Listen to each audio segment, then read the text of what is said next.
As many of you know, I am an essentialist, a minimalist and an essentialist. Something doesn't add value to my life, I ruthlessly rip it out and don't look back. I have no time for anything that doesn't involve living in a room with no furniture and looking out the window thinking about how much better I am than all those people who actually have the gall to spend money, SMH. A few months ago, in the spirit of removing anything fun or enjoyable out of my life, I decided to quit food.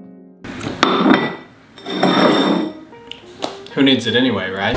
Okay, just kidding, but I really did quit food for 6 days. But first, let's address the question that's on everyone's mind.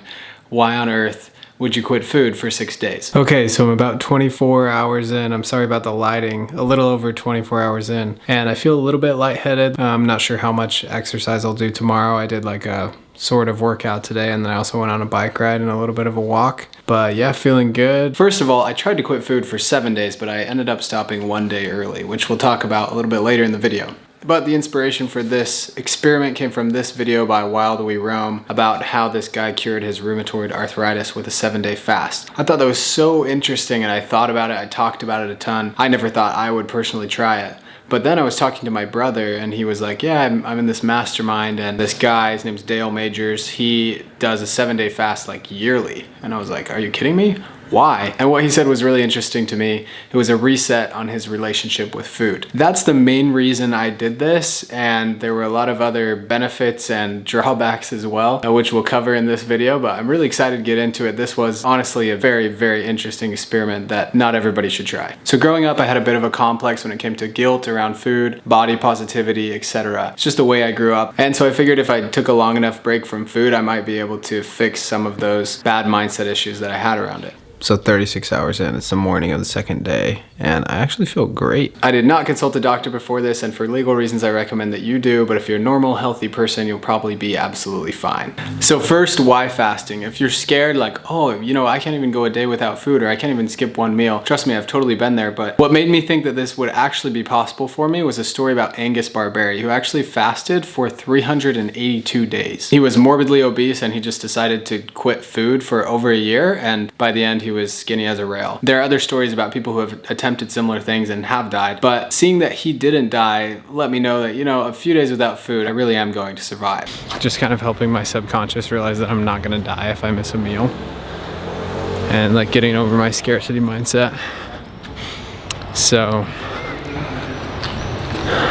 those are some thoughts. So that's my sort of scientific reason behind trying it as well. There are other great health reasons to fast besides weight loss. In fact, fasting for weight loss is probably not a good idea. But the good reasons that you could do it, one is that you give your digestive system a break. It kind of just helps your body reset a little bit, which it definitely needs, especially when you're feeding it carbs all day or really high sugar like the Western diet. If you've been doing that for years and years and years, your body's gonna thank you when you fast. In addition to that, our distant ancestors, it wasn't like they ate the food and then they went to hunt. They would hunt and then they would eat their food. We can draw energy from our fat stores and from other sources. We don't actually need the energy we get from food to go do things every single day. It's really nice and it helps us, but at the end of the day, the body has a system for taking care of that if it's not being fed. Okay, so I'm feeling definitely the worst I've felt so far.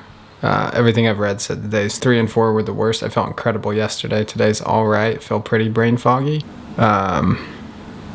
I look shredded in the mirror. That's kind of cool. The third one has to do with insulin resistance. So I don't know if your mom ever told you that if you keep eating so much candy, you're gonna get diabetes. My mom definitely told me that, and basically it's because of this insulin resistance. So what happens is kind of like a drug. When you eat so much sugar, so many refined carbs, or you just eat so much in general, your body gets so used to eating that your insulin doesn't spike as much. It takes much more to raise your blood sugar, and that's called insulin resistance. So the more insulin resistant you are, the more likely you are to have diseases like Alzheimer's and Parkinson's. Insulin resistance has also been tied to high blood pressure, high cholesterol, and weight gain. The opposite of which is insulin sensitivity. It kind of just helps your body reset, and it's also been tied to slower aging, longer life, all sorts of great health benefits. If all of those reasons to fast don't really interest you, you're just kind of interested in the process like me, then just go for it. You don't need a huge reason reason to do this. Okay, so now let's talk about the fast itself. I didn't weigh myself right before, I actually didn't have a scale. I had just arrived to London, so I'm sorry about that, but I'm pretty sure I lost about 15 pounds, 4 to 5 of which I gained back immediately in water and glycogen. But if you're curious about that, that's about how much I lost. So if you're thinking about fasting, it's really easy to kind of go into research mode and just start researching all these different things like, how do I do it? How do I do it? I definitely did this as well, but after I kept finding conflicting advice on different articles, I just decided, you know, I'm just gonna quit food and figure it out along the way. And as far as things to do during the day, I did want to take it fairly easy, but I still had things to do. So I would say I was definitely less active than I normally am, but I don't have a very active job. I'm usually just sitting in front of a computer. I definitely wasn't going out for any 26-mile walks or anything like that. Now let's talk about each day of the fast and kind of how I felt throughout. So day one, I've done this one a million times. I fast every month for religious purposes for 24 hours. So first 24 hours were just really normal to me. The second 24 hours were also very normal. If you can do 24, you can easily do 48. And again, keep in mind, I was drinking water this whole time. So I think on day 2 and day 3, I had kind of like an electrolyte water thing, but I realized I didn't really need it. I could just keep drinking regular water and I'd be totally fine. Day 3, I remember feeling like quite foggy, but that honestly just could have been the placebo effect. I was probably just being too dramatic. I really don't think I felt that bad. Day 4, I literally felt amazing. I woke up feeling incredible. I worked out that day. Work went well. This was kind of like the highlight of the whole fast. I think I was just feeling like, wow, this is so cool. And I think it was probably because my body was in ketosis.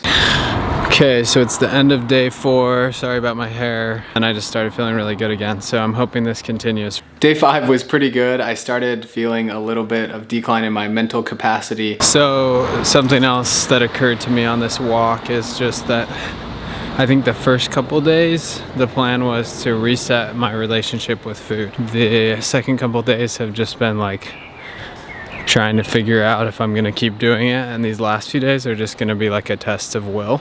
And then on day 6, that's when I just kind of realized like, okay, I should probably stop this. So I was just riding my bike and like my head's feeling weird. I just feel like I should end the fast right now. I just couldn't focus on like any deep work. It was just very surface level and I could barely focus on it for very short periods of time, which is probably because my brain didn't have any energy to take care of what it needed to take care of. If I really wanted to push hard and quit food for 7 days, I could have done it, but I just decided to quit at 6 days. I just felt like, okay, it's probably time. I've learned my lesson. I've accomplished the purpose, so now let's finish. All I was doing was drinking as much water as possible. It's important to drink more water because you get a lot of water from food, and so if you're not eating, you need to replace that water with actual water. But this is the biggest thing I noticed, and this might come as a surprise to some people. I had so much time on my hands. It's kind of refreshing, but at the same time kind of weird to like be using the time that you would usually eat to just go do something else, like come to this reservoir. It's kind of this weird void where you're not really going to the bathroom, you're not going to the store to get food, you're not cooking, you're not eating. And once you remove those 4 things from your life, you have so much time. You have all the time in the world. But your cognitive function is so much lower than it normally is that honestly, the extra time is kind of a false economy. But anyways, if you really need to accomplish something, doing a 2 to 3 day fast and just not having to worry about food is really good because you get all sorts of time back that you haven't had before. Okay, so now for the refeeding period. This is where I really messed up, and I didn't mess up in the way you probably think I might have. The thing that everybody says to keep in mind with the refeeding period is that you can like drink too much water and then you flush yourself out of like all the salt and electrolytes in your body and then you can actually die. But I read something on a website that said if you're a normal, healthy person, if you've been fed well your whole life and you don't have any serious health conditions, you'll be totally fine with the refeeding period. You don't even really have to watch what you eat. Okay, so I just got back. I've got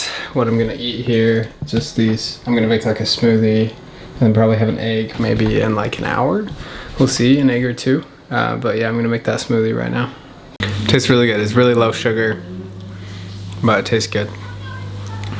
Just trying to enjoy it, like take the moment in, you know? The day that I started eating again, I actually had close to like 2,000 calories just from like 4:30 p.m. to when I went to bed around 11. But this is where I went wrong. The whole purpose of this fast was to kind of help myself reset my relationship with food, right? And so I looked in the mirror at the end of these 6 days. It's like the most ripped I had ever looked. And I was like, holy cow, I'm so close to where I've wanted to be my whole life. I need to restrict more and just eat very few calories over the next few weeks and I will be able to lock in this body that I've always wanted. Bad decision, horrible decision. Counting calories after the fast and really changing my eating habits afterwards really screwed up my relationship with food even more, to the point where I was just like, I can't do this anymore. I'm just gonna start binging on whatever I want. And I quickly gained back everything that I lost. If I had done the fast and then just gone back to my normal way of eating, I would have lost around 10 pounds and I would have been totally fine. And I would have been able to get back on my fitness goals. And instead of that, I just tried to restrict, and I was so hungry after a few weeks that I just started eating as much as I could. And in addition to that, when you have to count literally every calorie that goes into your body, it just doesn't create a very healthy relationship with food in the long term. So what I learned from this experience is that slow, almost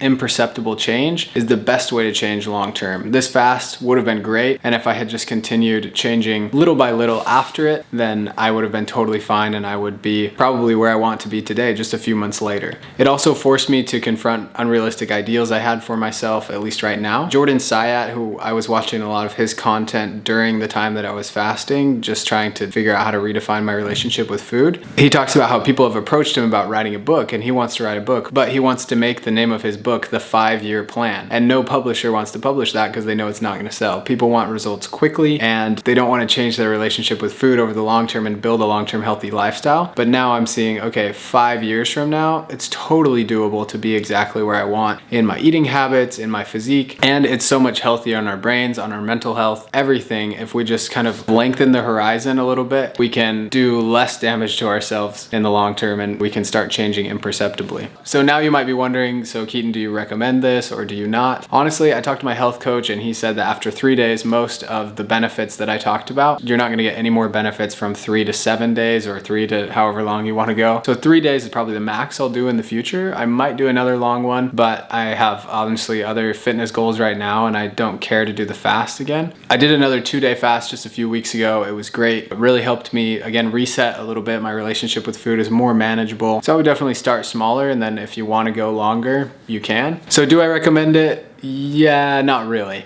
I would just do a shorter fast. I personally am on a really big journey with food. I'm interested to hear what you guys have done, or if you've tried anything similar to redefine your relationship with food. And if you're interested in more topics or thoughts about making small incremental changes in your life, make sure to check out this video I made about Atomic Habits by James Clear. It talks about all of these things and how you can implement them on a daily basis, which is really helpful. If you'd like to support this channel, make sure to drop a like, leave a comment, head over to the blog and see other ways that you can support. And with all of that said, I will see you next time.